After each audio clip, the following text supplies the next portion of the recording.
20h sur Eden Télévision. Mesdames, Messieurs, bonsoir et bienvenue dans ce journal. Au sommaire, les ministres en charge de l'éducation se sont réunis ce matin au ministère de l'Enseignement supérieur pour faire le point des préparatifs de l'évaluation diagnostique des enseignants ACE 2008. Également à suivre dans cette édition, la signification du faisan. En interactualité, à quelques heures du sommet du G7, Donald Trump souhaite un G8 avec le retour de la Fédération de Russie. Ce sera tout pour les titres.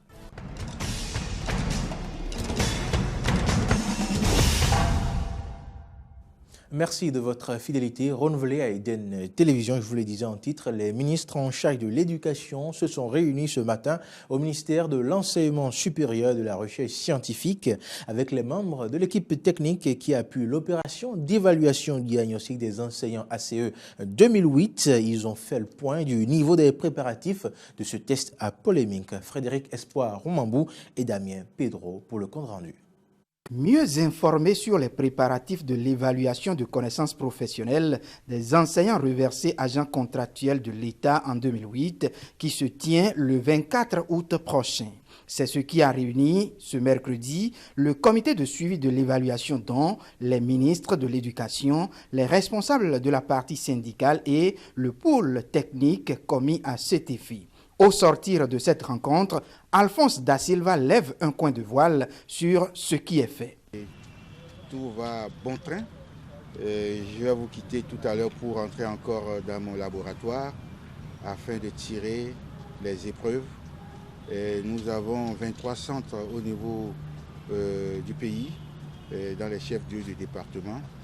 Ces centres sont sécurisés et les candidats qui sont mes collègues, aussi bien de la maternelle, du primaire comme du secondaire, auront à composer dans les matières qu'ils tiennent.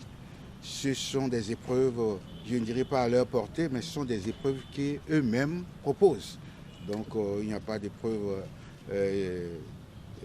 qui viendrait de la Lune ou bien d'ailleurs. Lorsque vous êtes malade, ou bien pour une raison ou une autre, vous ne pouvez pas composer le jour de la composition et vous adressez une lettre avec un certificat médical et il pourrait y avoir une session de remplacement. Du côté de Maxima Gossouvet, vice-président du conseil sectoriel pour le dialogue social au niveau de la maternelle et du primaire et membre du comité de suivi, cette réunion de dernière minute permet de rassurer les collègues enseignants.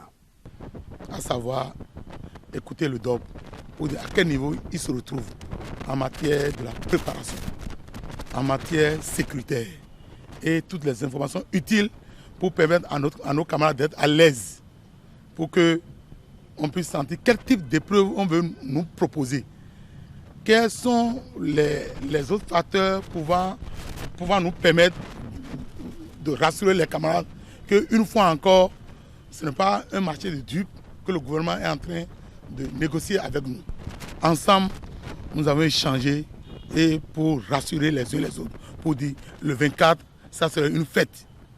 Et nous invitons les uns et les autres, tous nos collègues. À noter qu'ils sont plus de 18 000 enseignants appelés à cette évaluation. Toujours au ministère de l'Enseignement supérieur, la Fondation Malher-Rosso a été reçue par les membres du comité de suivi de l'évaluation diagnostique des enseignants ACE 2008. Vérifier le bien fondé ou non des rumeurs d'un licenciement de masse des enseignants reversés en agents contractuels de l'État 2008. C'est ce qui a motivé cette rencontre entre les membres de la Fondation Malher-Rosso et le comité de suivi de l'évaluation des agents contractuels de l'État 2008 ce mercredi. Les syndicalistes, que le gouvernement est en train de chercher un moyen pour licencier quelques-uns des enseignants. C'est ce qu'on nous a dit, mais pas officiellement. Et depuis plusieurs jours, les imams sont interpellés dans leur mosquée. Alors, qu'est-ce qui se passe? Les gens sont en chômage et maintenant on va les liquider, ceux qui travaillent. Moi, je n'ai rien compris. Et parmi les syndicalistes, il y a beaucoup qui sont venus nous rencontrer. Maintenant, les imams ont décidé qu'on se rapproche de vous les menez pour savoir ce qui va se passer. Après un exposé de long en large et les questions-réponses, le ministre Karimou Saliman tente de rassurer les membres de la fondation. La première chose précise, c'est qu'il faudra que les partenaires sociaux soient là pour voir du début jusqu'à la fin ce qui va se passer. C'est pourquoi le comité a été mis en place. Deuxième chose, le chef de l'État l'a dit ouvertement devant eux tous, que cette évaluation vise essentiellement le renforcement des capacités des enseignants. C'est-à-dire qu'après l'évaluation, il y aura un plan de formation qui va leur permettre d'avoir les qualités qu'on attend d'eux. Et troisième chose essentielle que le chef d'État a dit, et qui a été confirmée par le gouvernement le lendemain, le 24 juillet, c'est que cette évaluation, pour rien au monde, ne saurait déboucher sur la perte d'emploi de qui que ce soit. Des membres de la Fondation Malé-Rossou qui par ailleurs ont apporté certaines suggestions au comité afin que la paix sociale soit mieux préservée. La distribution gratuite des actes de naissance aux citoyens enregistrés à titre dérogatoire se poursuit dans les arrondissements grâce au projet d'enregistrement dérogatoire à l'état civil PEDEC initié par le gouvernement du président Patrice Talon. Pour vous en convaincre, Horacia Diodji a effectué le constat dans la commune d'Abomey-Calavi. Après la phase pilote qui a duré 2 semaines, l'opération de distribution gratuite des actes de naissance est effective dans tous les arrondissements du Bénin depuis le 12 août dernier. Cette opération concerne spécifiquement les personnes ayant été enrôlées sur la base de témoignages lors du recensement administratif à vocation d'identification de la population RAVIP. Un processus qui ne se déroule pas sans difficulté. C'est le cas avec ce citoyen rencontré à l'arrondissement d'Abomey-Calavi qui n'a pas pu retirer les actes de naissance de ses proches. Au temps où nous sommes venus là, normalement on doit retirer ce qu'on a avec nous. J'ai les récépissés avec moi. Et puis on est venu, mais on n'a pas trouvé l'acte à retirer. Et puis on est venu, et puis on nous dit aller encore à un endroit. Oh, tout a été effectué à Calavi ici. Interrogé, l'agent distributeur n'a pas été en mesure de fournir des explications valables. Tout ce que je peux dire, c'est peut-être ça s'est retrouvé dans d'autres registres, dans d'autres arrondissements, ou peut-être ce n'est pas tous les registres que nous avons là. Outre ces difficultés, l'opération de distribution se déroule normalement.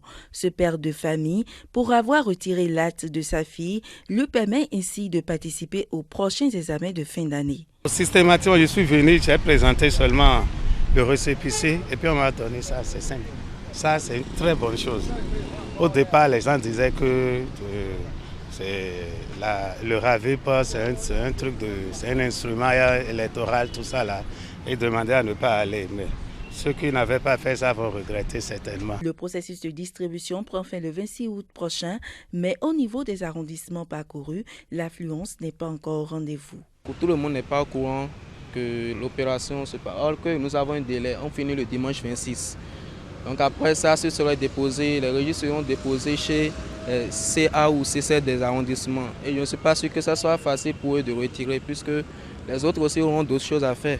La distribution des actes de naissance est en cours dans tous les arrondissements. Les personnes concernées doivent se munir de leur récépissé RAVIP pour le retrait. Dans un autre registre, une partie du quartier Roulakodi dans le 5e arrondissement de Cotonou a été rasée ce mardi 20 août 2019 par une équipe conduite par le préfet du littoral par intérim Jean-Claude Kodia.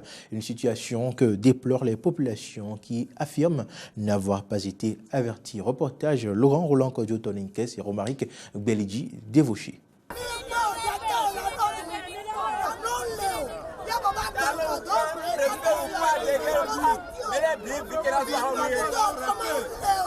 Désolation totale pour ces populations de Roulakodi qui ont été surprises, disent-elles, dans la matinée de ce mardi 20 août 2019.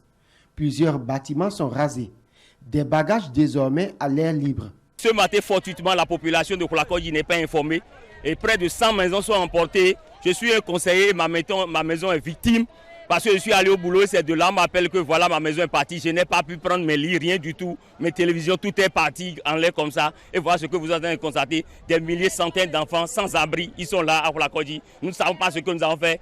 L'assistant du chef du 5e arrondissement rencontré sur le terrain atteste également n'avoir connaissance d'aucune lettre de sommation. Nous n'avons pas eu aucune lettre émanant de la préfecture ni de la mairie centrale qui nous a stipulé qu'aujourd'hui la communauté de Khoulakodji serait dégapée, bien bon, celle de Ginawa spécialement serait dégapée. Si vous étiez sur le terrain, vous allez constater son amertume par rapport à la réaction qu'il avait eue par rapport à l'arrivée des autorités sur le terrain, parce qu'il n'était pas informé à ce qui s'était passé ce matin. La mairie et la préfecture sont interpellées afin que ces populations désormais sans abri soient prises en charge. Il lance également un appel au chef de l'État. Bientôt c'est la rentrée.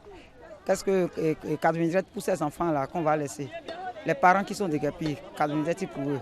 Donc bon, c'est à eux-mêmes de savoir. Lorsque vous posez un acte, il faut normalement s'attendre à ce qu'il y ait des retournés, des répondants.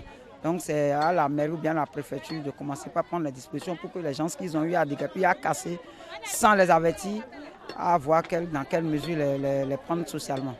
Nous implorons le président Talon de venir voir ce que nous sommes en train de vivre à Khoulakodji, parce qu'après tout c'est le droit de l'homme. Nous sommes des humains et nous sommes des fils béninois. Ça fait plus d'un siècle que la population de Khoulakodji est là, mais on ne comprend pas. Au moins si on nous avertissait, on allait prendre nos bagages. Mais aujourd'hui, voilà les enfants et les mamans, ils vont dormir à la belle lune maintenant. Toutefois, selon un collaborateur du préfet par intérim du littoral joint au téléphone, des communiqués sont passés à travers des organes de presse et des messages d'avertissement ont été envoyés à ces populations.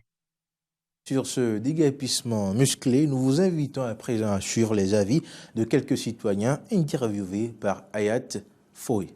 S'ils sont têtus, on n'a qu'à taper dur. Moi, si je suis dans le cas, non, moi, il y a eu 2 buvettes endommagées. Mais je suis content de voir comment la voie est tracée, la voie est propre. Combien de fois on va les abattre. Si on ne procède pas par là qu'en même temps, si les actions ne commencent maintenant, dans 10 ans, 20 ans, ils ne vont jamais déguerpir, ils ne vont jamais quitter d'eux-mêmes. Déjà qu'ils prennent même 3 mètres de la voie publique et ils mettent des matériaux définitifs, ils tombent dedans, au bord des voies. Moi j'ai vu, ils ne pourront rien. Ils vont beau critiquer, ils ne pourront rien faire. Ils vont déguerpir de gré ou de force. Casser là, ce n'est pas bon. On les casse là, maintenant ils vont rester pour manger, c'est difficile. Pour dormir, c'est difficile. Pour dormir, c'est difficile. Maintenant on les casse, maintenant ils vont ramasser les bagages pour aller mettre où? C'est le pays. Mais ils n'ont qu'à essayer de comprendre comment il faut faire. On les casse là, maintenant ils n'ont même pas de sous pour manger. Donc tout ça là, ça me fait pleurer dans mon cœur, moi. Personnellement, je pense que le gouvernement n'a pas besoin de les avertir avant de déguerpir. Parce qu'ils savent déjà le terrain sur lequel ils sont. C'est un terrain public. Si tu occupes un terrain public qui ne t'appartient pas, mais à tout moment, il faut t'attendre qu'on te dégage. Moi, je ne suis pas d'accord lorsqu'on dit qu'on ne fait pas le bonheur d'un individu contre lui. Non, il y a des gens qui sont là, qui ne concernent même pas ceux dont ils ont besoin. Donc il faut le leur donner. Il n'y a que la loi qui puisse réformer ce pays. Il n'y a que la loi.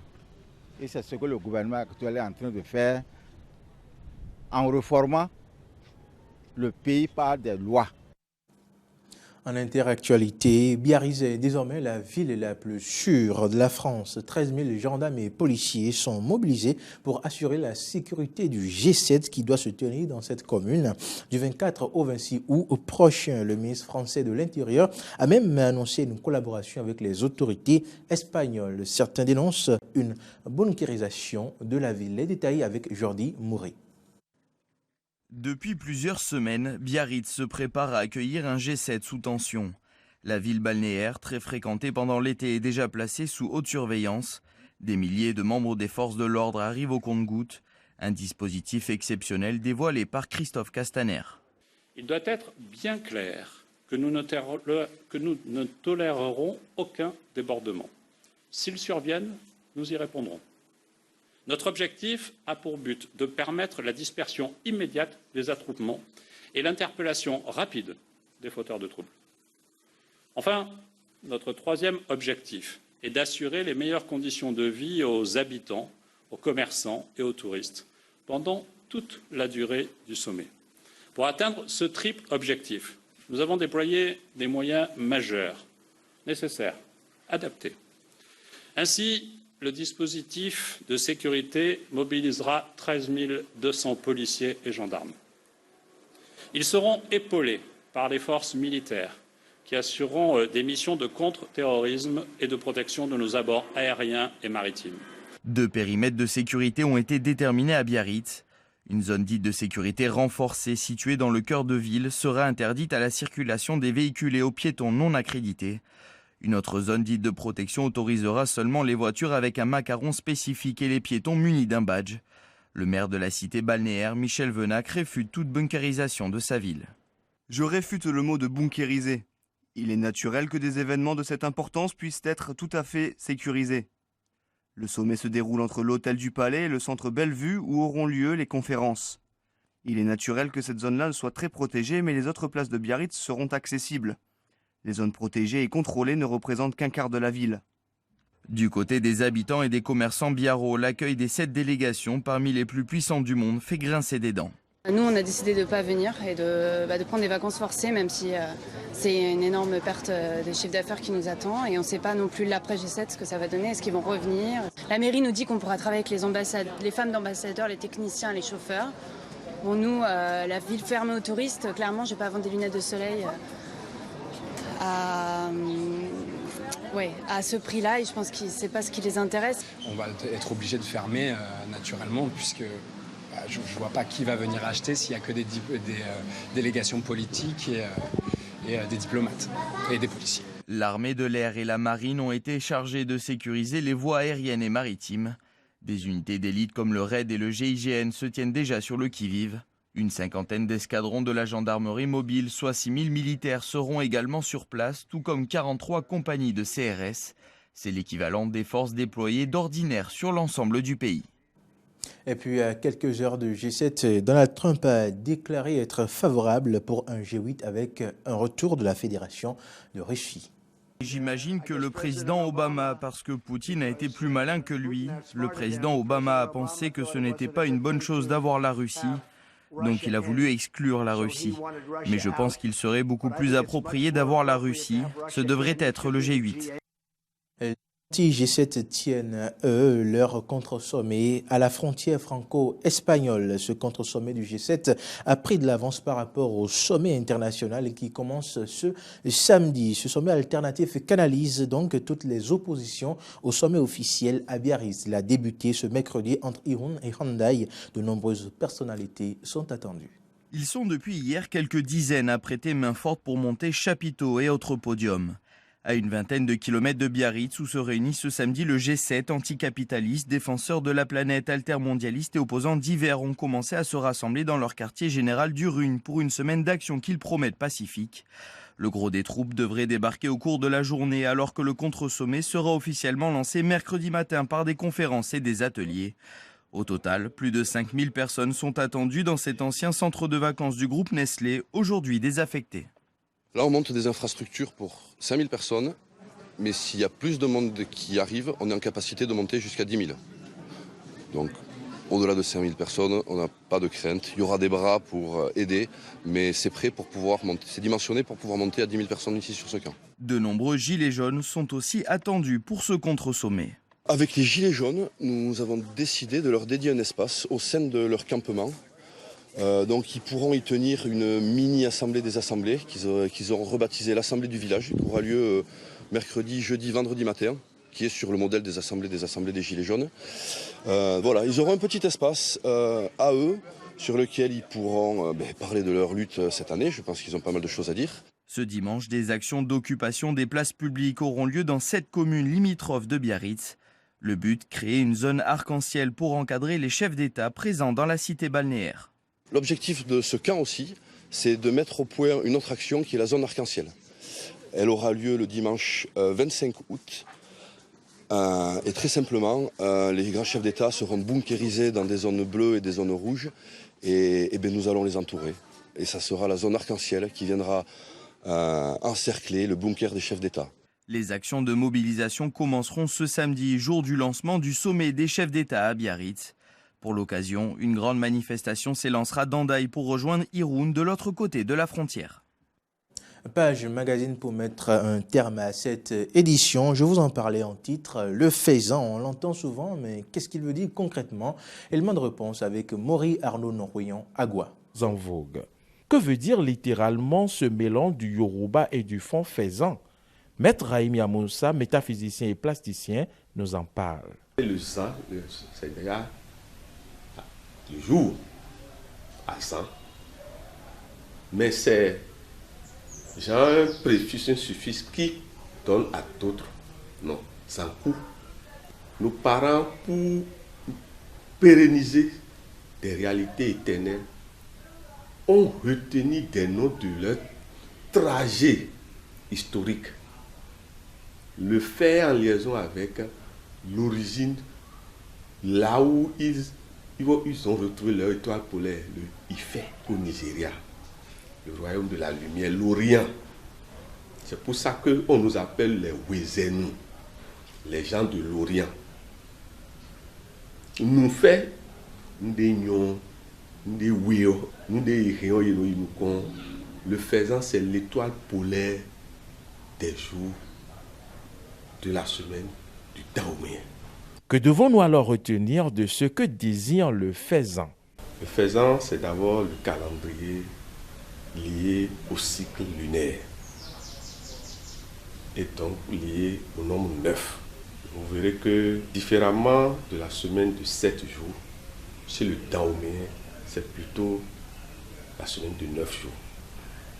Et le mois fait 9 fois 3, qui est en lien avec la fin du cycle lunaire. Et donc le 28e jour recommence encore un autre cycle.